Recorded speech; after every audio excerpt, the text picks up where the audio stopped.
Block A of weight 500 Newton and Block B of weight 700 Newton are connected by rope pulley system as shown.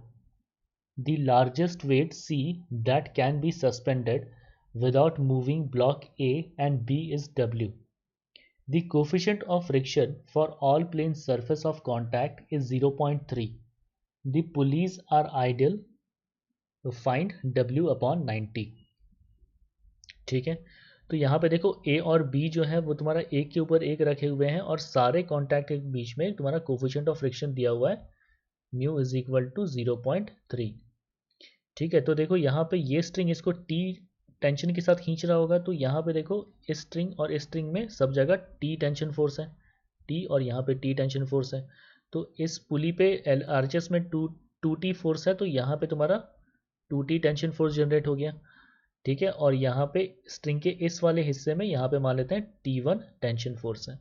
ठीक है, तो यहाँ पे तुम्हारा क्या है कि ये पूरा जो सिस्टम है ये तुम्हारा सस्पेंडेड विदाउट मूविंग. ठीक है, without moving block A and B मतलब इक्विलिब्रियम में है. ठीक है, तो यहाँ पे इसका वेट जो हो गया that is equal to W. तो सबसे पहले लिख सकते हैं that T1 is equal to W. ठीक है, अब ब्लॉक ए और बी के लिए देखते हैं. ठीक है, तो देखो ब्लॉक ए जो है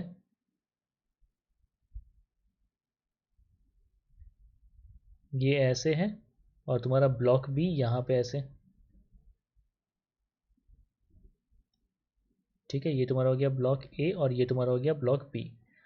ए का वेट दिया हुआ है 500 न्यूटन मतलब मास ऑफ ए हो गया तुम्हारा 50 kg और मास ऑफ बी तुम्हारा हो गया, इसका वेट दिया 700 न्यूटन मतलब ये हो गया 70 kg. ठीक है, तो अब देखो इस पे टूवर्ड्स राइट इस डायरेक्शन में टेंशन फोर्स लग रहा है देखो T. तो ब्लॉक बी क्या करेगा, मतलब ए का टेंडेंसी टूवर्ड्स राइट स्लाइड करने का है, तो इस डायरेक्शन में F1 फ्रिक्शन फोर्स एक्सर्ट करने लगा. इसका रिएक्शन फोर्स बी पे किस डायरेक्शन में आ जाएगा, F1 आ जाएगा. ठीक है, तो F1 फ्रिक्शन फोर्स ए और बी के बीच में है. अब देखो बी और ये जो प्लेन है इसके बीच में भी तुम्हारा फ्रिक्शन फोर्स है और यहाँ पे देखो B is being pulled towards right by force 2T. ठीक है, 2T फोर्स के साथ खींचा जा रहा है और यहाँ पे बी पे देखो इस डायरेक्शन में तुम्हारा फोर्स लग रहा है T1 जो कि तुम्हारा W के बराबर है.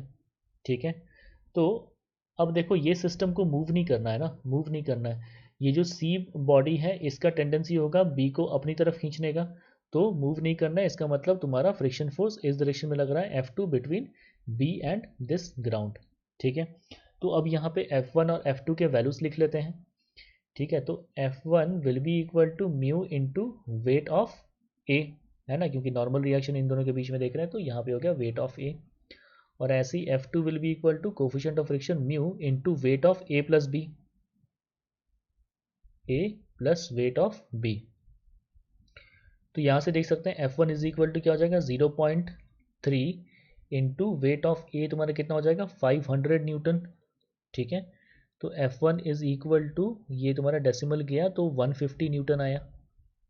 ठीक है, और ऐसे ही अगर F2 का वैल्यू निकाल ले F2 is equal to 0.3 into weight of A plus weight of B, तो कितना हो गया कितना हो जाएगा तुम्हारा 1200 न्यूटन. ठीक है, तो यहाँ से तुम्हारा आ गया दैट F2 का value is equal to decimal गया तो 360 न्यूटन. ठीक है, अब तुम्हारा देखते हैं कि हमको ये क्या चाहिए, हमको W का वैल्यू चाहिए. ठीक है, तो यहाँ पे देख सकते हैं. ठीक है, that T should be equal to F1 तब जाकर के इक्विलिब्रियम में रहेगा. T should be F1 from block A. और यहाँ पे हम देख सकते हैं, ठीक है, यहाँ पर हम देख सकते हैं ब्लॉक B के लिए that T1 should be equal to F1 plus 2T plus F2. पर T1 क्या है F1 के बराबर, T is equal to F1 के बराबर है तो इसको यहाँ सब्सटीट्यूट कर दो. और T1 क्या है W के बराबर है तो लिख लो W is equal to F1 plus 2T मतलब 2F1 प्लस F2. ठीक है, तो यहाँ पे अब क्या करना है, अब हमें सारे वैल्यू सब्सटीट्यूट करने हैं यहाँ पे. ठीक है, तो सारे वैल्यू सब्सटीट्यूट करते जाएं तो W is equal to F1 का वैल्यू कितना है 150 प्लस 2F1 का वैल्यू कितना है 2F1 का वैल्यू हो जाएगा 300 प्लस F2 का वैल्यू कितना हो जाएगा 360. तो W इज इक्वल टू तुम्हारा हो गया यहाँ पे कितना हो गया 450 प्लस 360 तो कितना हो गया 6 हाँ तो 810। ठीक है, अब बोला गया है कि W अपॉन 90 का वैल्यू कितना होगा।